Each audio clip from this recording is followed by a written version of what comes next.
Ni hao! Hi mga sisi! Samahan niyo ko sa aking mini vlog.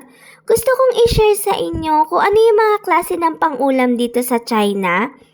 At ipapakita ko sa inyo mga sisi kung papaano ang mga luto ng pang-ulam dito sa China. At dito naman mga sisi, magpapakulo lang ako ng baboy.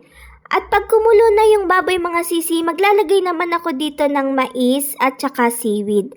Hayaan lang natin pakuluin yung seaweed at saka mais. Antayin nating lumambot at dito naman mga sisi ay nagisa muna ako ng gulay. Inuna ko lang yung dulo ng gulay na pechay dahil medyo matigas yun. Tapos sinunod ko na yung dahon. Mga sisi, bawang lang po yung ginagamit ko na panggisa. Kasi dito sa China po ay bawang lang po talaga yung ginagamit nila pag naggigisa ng mga gulay. At dito mga sisi, luto na ang ating gulay.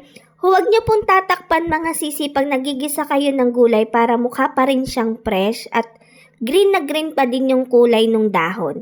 At dito naman mga sisi, naggisa ako ng bawang at saka luya. At igigisa ko lang tong shell na to. Hindi ko kasi alam ang tawag dito sa shell na to. So, naglagay lang ako dito ng patis at saka betchin. Hindi na ako naglagay dito mga sisi ng asin kasi maalat naman na yung patis. Kaya hindi na ako naglagay.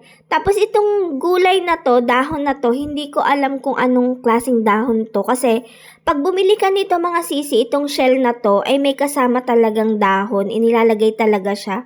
Hindi ko alam kung anong purpose ng dahon na yon. Sa mga sisi, luto na yung ating sabaw. Naglagay lang ako dyan ng asin at saka betchin. Kung meron mga sisi sa Pilipinas na ganitong seaweed, ay itry nyo, masarap siya na ilagay sa sabaw. Ayan lang mga sisi. Yes.